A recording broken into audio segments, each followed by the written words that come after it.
When Mazda released the new generation CX-9, it proved me right in my claim that it would eventually bring turbocharging to the Skyactiv engine lineup. Well, all of us Mazda fans, myself included, really wanted to see Mazda spread that engine out across its lineup. Well, Mazda lived up to that by making it an option in the 2018 Mazda 6.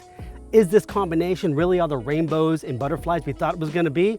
I spent a week in the 2018 Mazda 6 Signature to find out.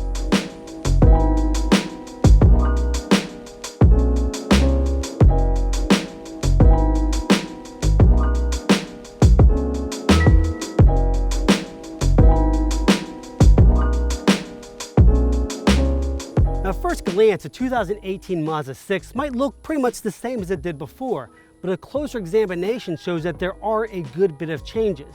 And they all start up front here with this brand new grille that is now wider and lower than before. Mazda also added a few specific grilles for each trim level, like this dark chrome mesh one on the Signature model.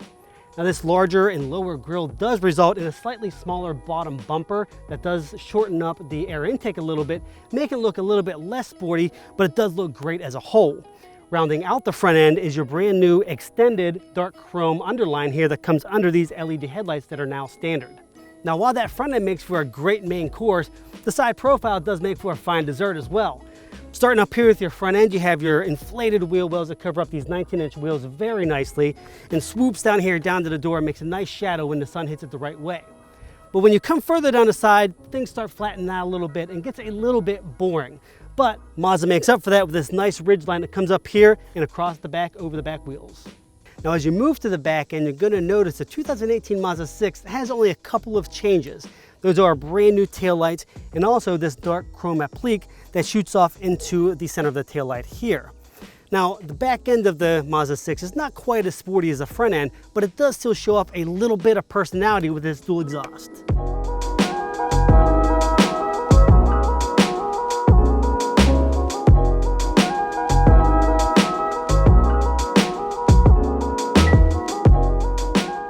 Mazda spent countless hours redesigning the interior of the Mazda 6, and it starts with this wider, more horizontally oriented dashboard. One problem with this dashboard, though, is they did stretch out these air vents and hid them a bit, which looks nice, but they do restrict the flow of AC to your face, so if you live in a warmer climate like here in Florida, you may want these a little bit larger than they actually are in this model. As you move down from these vents, you get your ultra suede material that shoots across your dashboard and down here on your door panels.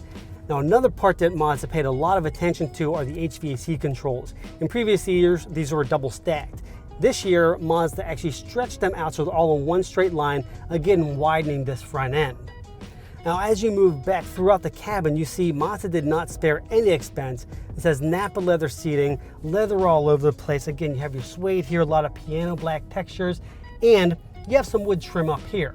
While this wood trim looks good from a distance, once you get up close to it and feel how thin it really is, it's not that great, and they probably could have just left it out, maybe put some more piano black, or maybe some of this dark chrome here that probably would have looked a little bit better.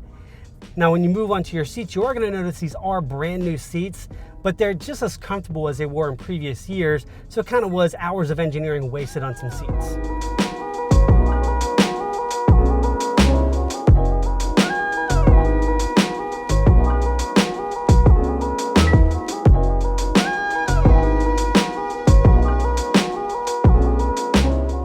While the Mazda 6 does maintain the zoom personality of the brand itself, it doesn't sacrifice comfort for that. Surprisingly, it glides over every bump with relatively little fuss, and also it has tons of noise deadening material to keep all those noises outside where they're supposed to be.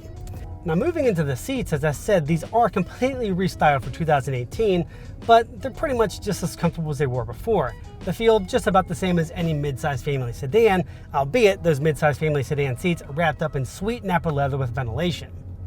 Now, when you move to the back seats, you have about 38.7 inches of legroom, which is pretty much average for the class, and just over 37 inches of headroom, which fits a 6-footer pretty easily. But once you get behind those rear seats and check out that trunk, you're looking at 14.7 cubic feet, which is not enough space for a mid-size vehicle.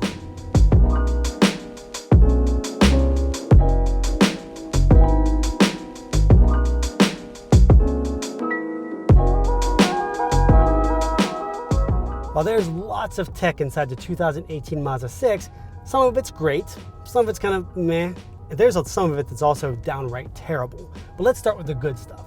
First of all, I love the heads-up display right here, right in my vision. You also have your customizable TFT instrument gauge here, adaptive LED lighting that swings back and forth as you go through turns, and as I've mentioned a couple times, these cooled leather seats are amazing. Now when we get into the mess section, things get a little more hairy. First of all is the entire infotainment system. It has some confusing menus in the main menu, but once you start digging into things like your navigation, you have a lot of sub-menus and little tiny things you can push, but you don't know what they exactly are until you've spent several frustrating weeks figuring out what each individual setting does. Attached to this system is an 11-speaker Bose sound system. Now when I heard Bose Centerpoint, I thought, oh my God, this is gonna be an amazing sound system. But sorry, but Bose and Mazda really disappoint me.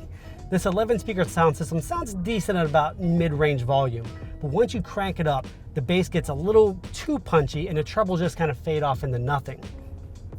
Well, that's bad enough. Also attached to this infotainment system is probably one of the worst navigation systems I've ever dealt with. Let me give you a little backstory. Had a Mazda Miata as a tester a few years ago. It went crazy one day and the navigation system just started spinning.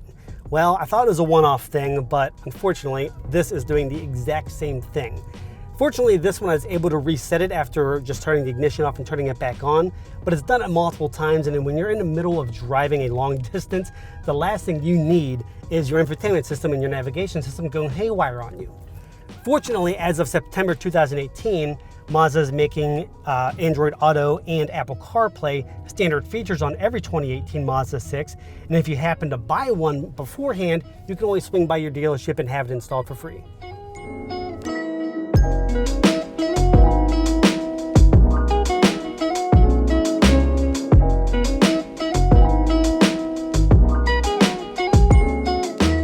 Performance is a big deal for me in the new Mazda 6 because Mazda finally listened to me and every other fan and brought that 2.5 liter turbocharged engine over into the Mazda 6 in all the Grand Touring and higher trim levels. This being a Signature model, it's in here. So this engine injects the exact same 250 horsepower, or 227 horsepower if you're a cheapskate and run 87 octane, into this sedan at 5,000 RPMs and 310 pound-feet of torque from 2,000 RPMs. Now, this doesn't make the Mazda 6 a Mazda Speed 6 like many years ago, but it does give it the straight line speed to match up with others in its class. Now, if there is one issue I have with this engine, it's the fact that that 310 pound-feet of torque kicks in at 2,000 RPMs. That tends to want to make these front tires squeal much quicker than you'd expect. So while that's fine when you're on some backcountry road no one's around, when you're in the middle of a city and you're at a stop sign, you might get that, there's that douchebag in the sedan look from everybody else around you. Now, that 2,000 RPMs also exasperates the issue because this torque band comes in really hard right then at 2,000, so that makes you squeal tire even more. So make sure you're really careful on that throttle tip-in coming off a stop sign. That 250 horsepower travels through a slick shifting 6-speed automatic transmission that's not too stiff and not too soft. All this adds up to a 0 to 60 time of 6.4 seconds, which isn't bad for a mid-size sedan, but it is about 0.7 seconds slower than all the competitors.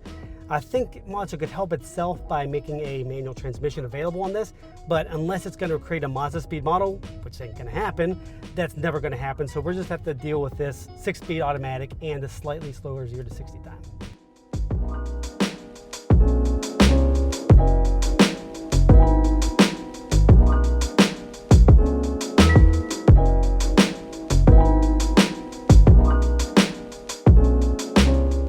While the Mazda 6 has come a long way over the years in terms of performance, comfort, handling, and everything, it really has come a long distance. It competes in a class that is hyper competitive and includes stalwarts like the Honda Accord, the Chevy Malibu, you have the Ford Fusion, and you also have the Toyota Camry. And the other big issue is everything that the Mazda 6 does well, the competitors match it. And everywhere that the Mazda 6 fails, all of its competitors excel. So what would I do? Well, first of all, I love Mazda. I wear it like a badge on my sleeve and I don't try to hide it. I love the brand because it's daring. It's willing to make changes other brands aren't willing to do. It was the first one to make the mid-size sedan class relatively fun, but the competitors are catching up. Now, as for the 2018 Mazda 6 Signature, it's a great value at $34,750. But So are its competitors, the Honda Accord, Toyota Camry, Ford Fusion, the Chevy Malibu. They're all right around that same price range and all have about the same features. So what you need to do, and what I would do if I had this cash sitting in my bank account, is set up a day, just go out and drive all of these midsize sedans and pick which one fits me the best. That's the only way to know which one is going to be the sedan for you. Thanks for watching. Click subscribe for more Insider Car News videos.